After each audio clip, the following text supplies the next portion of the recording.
저는 그 양극단의 경험을 좀 해보는 것 같습니다. 한 가지는 대형 교회의 경험과 또 우리 또 작은 교회의 뭐 작다는 표현이 뭐 좋은 표현은 아니겠지만 어쨌든 그보다 사이즈가 작은 교회에서 이 두 극단에서 사역을 하면서 느끼는 것들이 있습니다.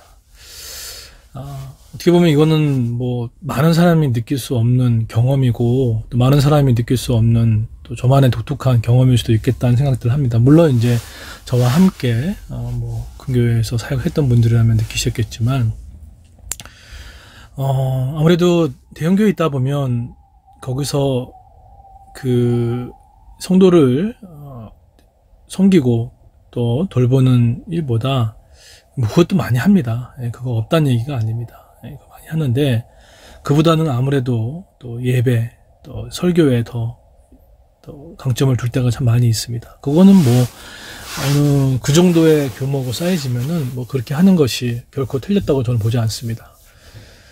그런데 거기서 제가 이제 겪었던 건 그런데 설교를 앞에서 하는데 제 삶에서 그 말씀대로 드러내는 삶들을 하는 것은 쉽지가 않겠다라는 생각들을 물론 하게 됩니다. 그냥 나가서 하면 되지 않습니까? 예, 맞어요. 그냥 하면 되는데 교회가 돌아가고 하는 시스템 가운데는 보면 그렇게 할 수 있는 여건이 사실 좀 한계가 있습니다.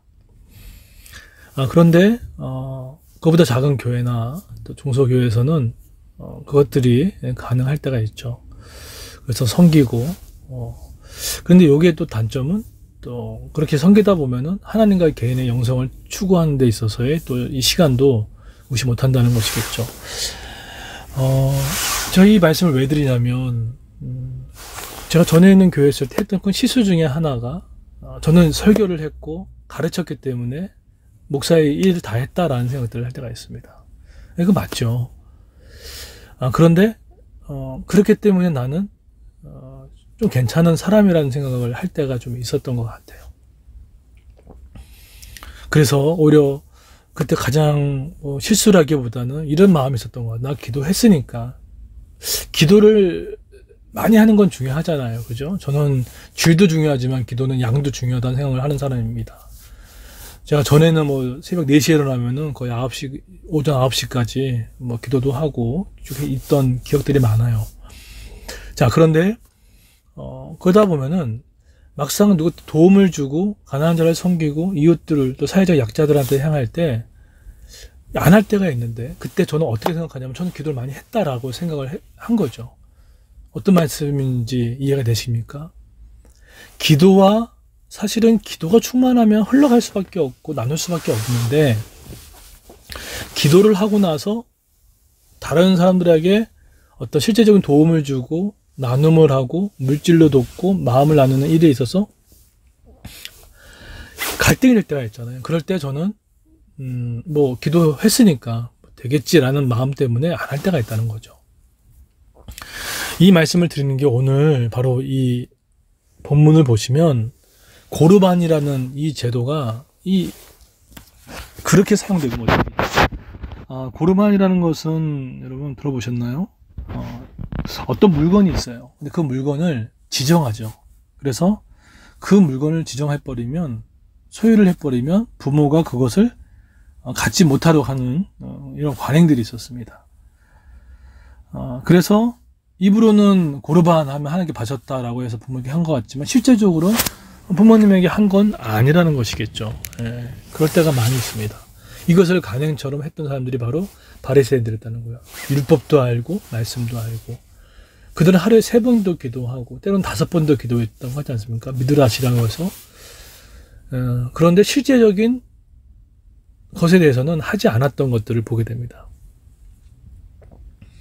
저는 우리 그레이스 교회가 지금 참 감사한 게 있어요. 뭐냐면 저는 우리 성도님들이 제가 쓰는 페북에도 글을 올렸지만 너무 기쁜 게 감사한 게 뭐냐면 우리의 형편도 우리의 교회 상황도 우리의 성도의 상황도 고려해야 되죠. 이걸 어떻게 무시할 수 있겠습니까? 가정의 경제와 가정의 삶이 건강하지 않으면 어떻게 남을 도울 수 있겠습니까? 예, 순서가 가정이겠죠. 교회도 마찬가지죠. 이웃을 섬기기 위해서는 교회가 건강하고 성도가 살찌우고 성도가 또 건강해야지 또 섬길 수 있는 것이죠. 그런데 이런 부분들이 있을 때 때로는 하나님께서 우리에게 믿음을 보실 때가 있다는 거죠. 마치 떡 5개와 물고기 2마리를 갖고 너희들이 먹을 걸 주라고 이야기하셨던 그 말씀을 기억하십니까? 사실은 광야에서 제자들이 그거 갖고 어떻게 섬길 수 있겠습니까?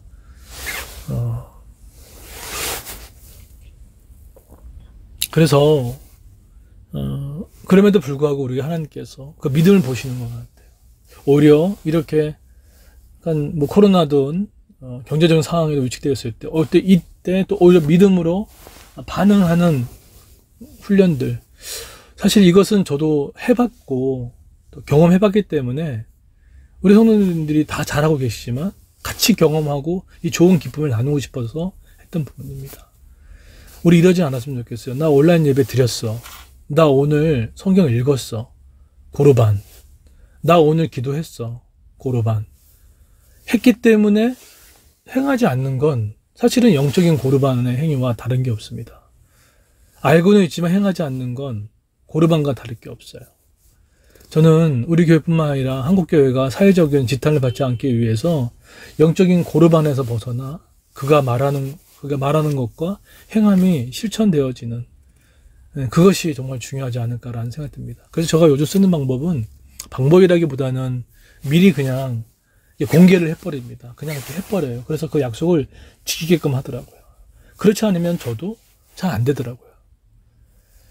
왜 살을 뺄 때도 알리라고 하잖아요. 뭐 금연할 때도 알리라고 하고 그런 것처럼 자신이 말씀을 듣고 자신의 마음과 항상 갈등이 있거든요. 그러면 영적인 고르반을 외칠 수 있을 때 그러지 말자는 거죠. 이번에 우리가 위드 헤아와 대구를 돕는 이 마음도 우리 예배했으니까 우리 기쁨이 우리가 있으니까 우리 뭐 안 해도 하나님이 나 사랑하실 거니까 그런 차원으로 가지 않았으면 좋겠어요. 아니 목사님 그 율법 아닙니까? 율법의 완성은 사랑입니다.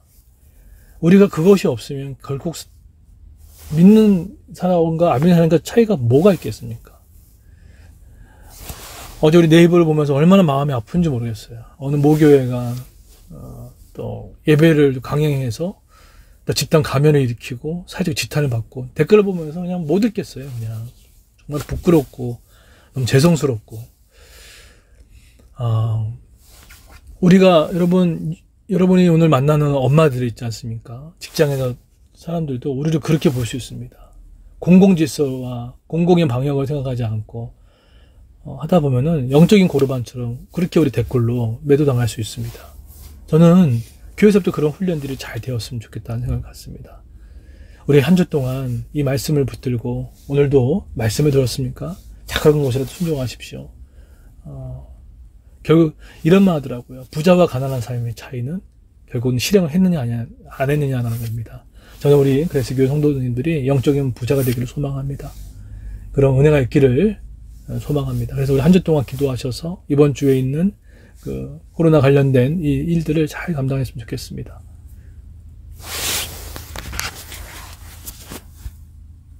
그래서 영적인 흐름을 잘 보여줬으면 좋겠다는 생각 같습니다.